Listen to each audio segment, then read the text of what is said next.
حل کے لیے ایران نے پاکستان پر اعتماد برقرار رکھا ہے۔ وزیر خارجہ عباس عراقچی پاکستان پہنچ گئے۔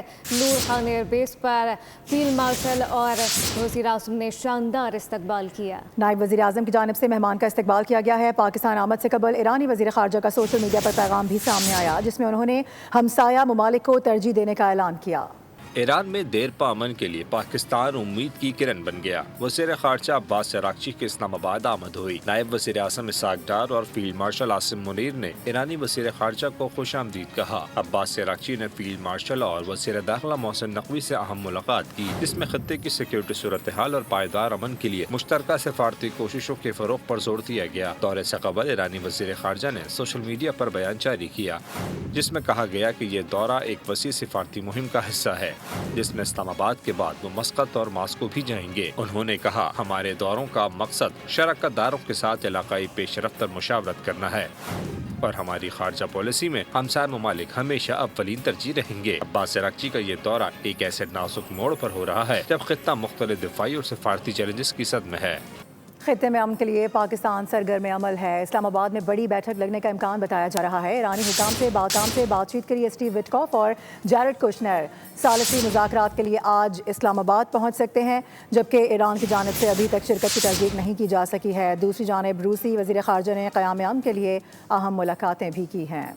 امریکہ ایران مذاکرات کا پھر میزبان بنے گا پاکستان۔ اسلام آباد میں میز سجنے کا قوی امکان ہے۔ اسٹیو وٹکاف اور جیرڈ کوشنر بات چیت کے لیے آ رہے ہیں، ترجمان وائٹ ہاؤس کیرولین لیوٹ نے تصدیق کر دی۔ ترجمان کے مطابق پاکستان نے اس پورے عمل میں ایک اہم دوست اور ثالث کا کردار ادا کیا ہے۔ ادھر ایران نے امریکہ کے ساتھ کسی بھی ممکنہ ملاقات یا مذاکرات سے متعلق خبروں کی تردید کر دی۔ ایرانی وزارت خارجہ کے مطابق ایران نے نہ تو کسی ملاقات کی درخواست کی ہے، نہ ہی اس حوالے سے کوئی پیش رفت جاری ہے۔ دوسری جانب مشرق وسطی کی صورتحال پر عالمی سطح پر سفارتی رابطے بھی جاری ہیں۔ دوسری وزیر خارجہ سرگئی لاروف اور شیخ عبداللہ بن زید کے درمیان ٹیلی فونک رابطہ ہوا، جس میں بحران کے حل کے لیے مذاکرات کی بحالی پر زور دیا گیا۔ دونوں رہنماؤں نے اس بات پر اتفاق کیا کہ ایک پائیدار اور دیرپا معاہدے کے لیے بات چیت ناگزیر ہے۔ کسی بھی حل میں خطے کے تمام ممالک کے مفادات کو مد نظر رکھنا ضروری ہوگا۔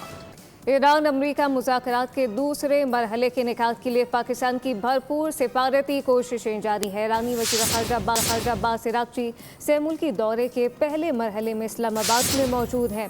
اسلام آباد پہنچ گئے ہیں ایرانی وزیر خارجہ کی اب تک اسلام آباد میں کیا کچھ مصروفیات رہیں گی، اس پر بھی بتائیں گے آپ کو، لیکن ابھی اس وقت جو اہم ڈیولپمنٹ ہے، ایران امریکہ مذاکرات کے دوسرے مرحلے کے انعقاد کے لیے پاکستان کی بھرپور سفارتی کوششیں جاری ہیں۔ تفصیلات کیا ہیں اور کیا کچھ ایرانین جو اس وقت قیادت موجود ہے اس کی مصروفیات رہیں گی، فہد چودھری سے جانتے۔ جی فہد۔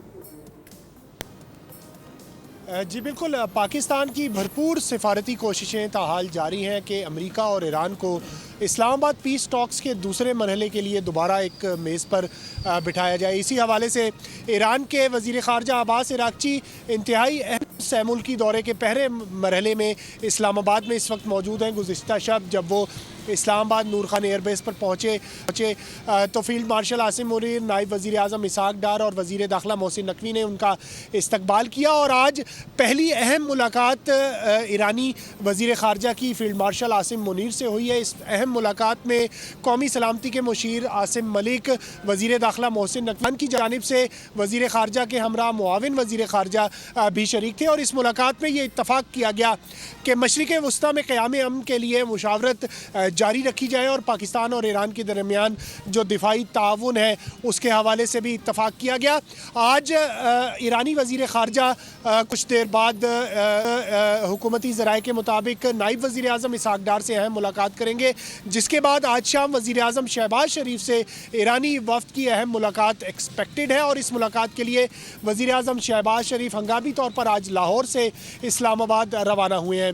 تیاریوں کی بات کی جائے تو اسلام آباد پیس ٹاکس کے دوسرے مرحلے کے لیے اسلام آباد میں تیاریاں مکمل ہیں۔ 1000 سے زائد سیکیورٹی اہلکار تعینات ہیں، ریڈ زون مکمل طور پر سیل ہے، اور پاکستان کی یہی کوشش ہے کہ کسی طرح دونوں فریقین کو منا کر دوبارہ مذاکرات کی میز پر لایا جائے۔ امریکہ کی اگر بات کی جائے تو امریکہ کی جانب سے صدر ڈونلڈ ٹرمپ نے جیرڈ کوشنر اور اسٹیو وٹکاف کو اجازت دے دی ہے پاکستان روانگی کے لیے، لیکن ایران کے رد عمل کا انتظار ہے انہیں۔ جیسے ہی ایران کی جانب سے یہ تصدیق کی جائے گی کہ وہ دوسرے مرحلے میں شرکت کرے گا تو امریکی وفد بھی امریکہ سے روانہ ہو جائے گا۔ क्योंकि कहा यह जा रहा था ईरानियन डेलीगेशन की जानिब से कि ये जो मुज़ाकराती अमल है इसको हम आगे बढ़ाना तो चाहते हैं, लेकिन जो शराइत अमेरिका की जानिब से रखी गई हैं, जब तक वो उससे पीछे नहीं हटेगा हम मुज़ाकराती अमल को आगे नहीं बढ़ाएंगे और अपना जो अगला दौरा है दूसरे 2 ममालिक का वो जारी रखेंगे। इस हवाले से क्या खबर है? जी बिल्कुल ऐसा ही है। अगर ये जो दौरा है ईरानी वज़ीर ख़ारजा का, ये बेसिकली राउंड 2 जो है इस्लामाबाद पीस टॉक्स का, उसकी राह हमवार करने के लिए किया जा रहा है। अब इन मुलाकातों में जो है पाकिस्तान यही कायल करने की कोशिश कर रहा है ईरान को कि वो मुज़ाकरात की मेज़ पर आए। इसी तरह जो है दोनों ममालिक के जो मुतालबात हैं उनमें कॉमन ग्राउंड ढूंढने की कोशिश की जा रही है और इंतहाई हसास मामला है। अहम मुलाकातों में पाकिस्तान आज भी यही कोशिश कर रहा है कि ईरान को किसी तरह कायल कर लिया जाए और आज जो अहम मुलाकातें आज होने जा रही हैं नायब वज़ीर आज़म के साथ, वज़ीर आज़म शहबाज शरीफ के साथ, उनमें ईरान को एक बार फिर कायल करने की कोशिश की जाएगी और तवक्को यही की जा रही है कि आज अगर कुछ बात बन गई तो ईरान का जो बाकी वफ़द है मुज़ाकरात में जिसने पहले शिरकत की थी वो भी आ जाएगा और फिर अमेरिका से भी वफ़द की रवानगी हो जाएगी। और अगर ऐसा ना हुआ तो ईरानी वज़ीर ख़ारजा सह मुल्की दौरे पर निकले हैं, वो मॉस्को भी जाएंगे, मस्कत भी जाएंगे और उसके बाद फिर मुस्तकबिल का जो है इस्लामाबाद पीस टॉक्स के दूसरे मरहले के मुस्तकबिल का फैसला होगा कि आया वो होंगे या नहीं। सर इस वक्त अहम मुलाकातें जारी हैं। फहद चौधरी अपडेट कर रहे थे, आपका शुक्रिया। नाज़रीन, ईरान पर अमरीकी और इसराइली जारहत को रज़ा पहलवी ने काबिल कबूल करार दे दिया है। उनका कहना था कि बमबारी से शहरी अमवात एक ज़मीनी नुकसान होता है। रज़ा पहलवी ने कहा कि ज़्यादातर अमवात की वजह हुकूमती अनासर होते हैं। सहाफ़ी ने सवाल किया कि क्या आप ईरान पर अमरीकी और इसराइली हमला जायज़ समझते हैं, तो माज़ूल बादशाह के फर्जन ने जवाब देने से गुरेज कर दिया। कहा कि उन्हें ईरानी हुकूमत के आदाद व शुमार पर एतबार नहीं है। अमेरिका ने ईरान के साथ तिजारती जंग तेज कर दी है। चीनी कंपनियों पर भी पाबंदियों का जाल डाल दिया गया। ईरान की क्रिप्टो करेंसी पर कटघन लगाई चीन की शिपिंग कंपनियों को भी पाबंद कर दिया गया है। ईरान पर अमेरिका ने तिजारती शिकंजा कस दिया, चीन को भी लपेट में ले लिया। चीन के बड़ी ऑयल रिफाइनरियों 40 शिपिंग कंपनियों पर पाबंदियां आयद कर दी। ईरान के क्रिप्टो अकाउंट्स मुंजमद कर दिए। अमरीकी महकमा खारजा के मुताबिक चीन की एक बड़ी ऑयल रिफाइनरी समेत 40 शिपिंग कंपनियों और ऑयल टैंकर्स पर पाबंदी लगा दी है। गैर मुल्की मीडिया के मुताबिक ये इक़दाम ईरान की आमदनी के सबसे बड़े जरिए तेल को आलमी मंडी से बाहर करने की वसी मुहिम का हिस्सा है। ईरान पर माली दबाव बढ़ाने के लिए इसके 34 करोड़ 40 लाख डॉलर्स के क्रिप्टो करेंसी अकाउंट्स मुंजमद कर दिए गए हैं। अमरीकी वज़ीर ख़ारजा स्कॉट बेसेट ने कहा, हम ईरान के माली वसाइल के गिर्द घेरा तंग कर रहे हैं और इनके खुफिया मालियाती रास्तों को सुराग लगाने का अमल जारी रखेंगे।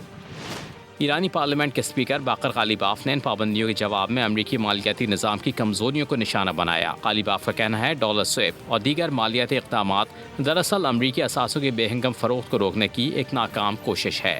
अमन पर आमादगी के बावजूद भी अमेरिका ने मशरिक़ वस्ता में अस्करी सरगर्मियाँ तेज़ की हुई हैं। रूसी मीडिया के मुताबिक अमरीकी फ़िज़ाइया के दर्जनों तैयारे मशरिक़ वस्ता में मुसलसल सामान पहुँचा रहे हैं और ये तैयारे बगैर किसी तातुल के मशरिक़ वस्ता के ममालिक आ रहे हैं। जिन ममालिक की फ़िज़ाई हदूद में इन तैयारों को आता देखा गया है उनमें ईरान के साहिली इलाकों के करीब के ममालिक शामिल हैं। ताहम ये वाज़ेह नहीं हो सका कि आलात किस नौइयत के हैं और उनके मकासद क्या हैं। सदर आसिफ अली जरदारी आज से यकम मई तक चीन का सरकारी दौरा करेंगे। चीनी हुकूमत की दावत पर हन्नान और हैनान सूबों का दौरा किया जाएगा। सदर मुमलिकत की चीनी क़यादत से अहम मुलाकातें शेड्यूल हैं, जिसमें 2 तरफ़ा ताल्लुकात, इक़्तिसादी ताउन और CPEC पर बातचीत होगी। CPEC पर अहम गुफ्तगू की जाएगी। जंग, 2 तरफ़ा ताल्लुकात, इक़्तिसादी ताउन और CPEC पर बात होगी। सदर मुमलिकत की चीनी क़यादत से अहम मुलाकातें शेड्यूल हैं। और नाज़रीन, महंगाई का एक नया वार, पेट्रोल महंगा हो गया है। नई कीमत 400 रुपये के करीब जा पहुंची है। डीजल भी पीछे नहीं रहा है, पेट्रोल के नक्शे कदम पर है। बेबस अवाम महंगाई की दुहाई दे रहे हैं। पेट्रोल 394 रुपए फी लीटर हो गया, डीजल 381 रुपए फी लीटर हो गया। आवाम की चीखें निकल गई, बिलबिला उठे, दुहाइयां देने लगे। आज दिन पैसे बढ़ाए जा रहे हैं, कम से कम इंसानियत तो देखें। कल में इंसान कहाँ से अफोर्ड करेगा इतना? बाइक चलाना मुश्किल हो गई हम लोगों के लिए यार। हम तो पिस गए हैं, हम तो बच्चों को भी आज पैदल स्कूल लेके गए हैं। क्या करें आप बताएं? गरीबों को फेंक दो यार, पाकिस्तान में कोई गरीब नहीं, मार दो बस। पेट्रोल बढ़ाए जा रहे। कौन सी ऐसी इनकी क़यामत आ गई कि इतने पैसे बढ़ाते हैं? कुछ भी नहीं है ना जॉब है, पढ़ा लिखा हूँ, जाहिल नहीं हूँ, काम भी नहीं है, बाइकें चला रहा हूँ उसमें भी यदि ना कुछ भी नहीं आता, पेट्रोल इतना महंगा कर रहे हैं कि सवारियाँ वैसे ही दे रही हैं। हुकूमत की जानिब से जारी नोटिफिकेशन के मुताबिक पेट्रोल और डीजल की फी लीटर कीमत में 26 रुपए का बड़ा इजाफा कर दिया गया। वज़ीर पेट्रोलियम अली परवेज मलिक ने ये कहकर हाथ झाड़ लिए कि आलमी कशीदगी और हालात के सबब इजाफा नागुज़ीर हो गया। साथ ही हालात नॉर्मल होने पर सस्ता होने की तसल्ली भी दी। दूसरी जानिब आवाम के जलाने के लिए इस्तेमाल होने वाला मट्टी का तेल 61 रुपए सस्ता कर दिया। मट्टी के तेल की फी लीटर कीमत 366 रुपए पर आ गई है। पेट्रोलियम मसनूआत फिर महंगी कर दी गई हैं। शहरी कहते हैं जाएं तो जाएं कहाँ। नुमाइंदा कराची कफील अहमद इस वक्त पेट्रोल पंप पर मौजूद हैं, जहां शहरियों के हमरा वो इस वक्त दिखाई देते हैं। तफसीलात उनसे जानते। कफील बताइएगा। फिर हुकूमत ने इजाफा करते हुए पेट्रोल की कीमत में इजाफा कर दिया है। कुछ लोग ऐसे हैं जिनको पता ही नहीं है कि रात में पेट्रोल की कीमत में इजाफा हुआ है या नहीं। आपके इल्म में नहीं था कि पेट्रोल बढ़ गया? मेरे इल्म में बिल्कुल नहीं था। पैसे बढ़ गए, इन्होंने जुल्म के इंतहा कर दिए। आज दिन पैसे बढ़ाए जा रहे हैं, पैसे बढ़ाए जा रहे हैं। कम से कम इंसानियत तो देखें। क्या नाम है, इंसान कहाँ से अफोर्ड करेगा इतना? पेट्रोल पे बढ़ते जा रहे हैं। सर आपके लिए कितना अफोर्ड हो गया है? अफोर्ड कर सकते हैं आप पेट्रोल? अगर पेट्रोल मुफ्त हो ना तब भी हमारे लिए महंगा हो गया, इतना मुश्किल हो गया। घर चलाना ऐसा हो गया कि हम अगर दूध लेते दही नहीं ले पाते, हर चीज़ की मुश्किल कर दी है। पेट्रोल बढ़ाए जा रहे। कौन सी ऐसी इनकी क़यामत आ गई है कि इतने इतने पैसे बढ़ाते हैं? अवामी जज्बात इस वक्त आप सुन रहे हैं और ये परेशानी है मोटरसाइकिल सवारों को अपना कराची में। कुछ कहना चाहेंगे भाई? अच्छा जी, ये कुछ कहना नहीं चाहते, लेकिन इस वक्त मैं आपको बताऊं कि डीजल और पेट्रोल की कीमत में इजाफा कर दिया गया है। और पेट्रोल में जो इजाफा बताया जा रहा है वो लेवी जो कि 80 रुपये थी उसको 107 रुपये कर दिया गया है। तो लिहाजा भी ये कीमत जो है इंटरनेशनल मार्केट के हिसाब से जो ब्रांड है वो $100 से ऊपर जो है वो ट्रेड कर रहे हैं। और आवाम का यही कहना है कि खुदारा महंगाई कम करें, पेट्रोल और डीजल की कीमत में कमी लाई जाए। बहुत शुक्रिया।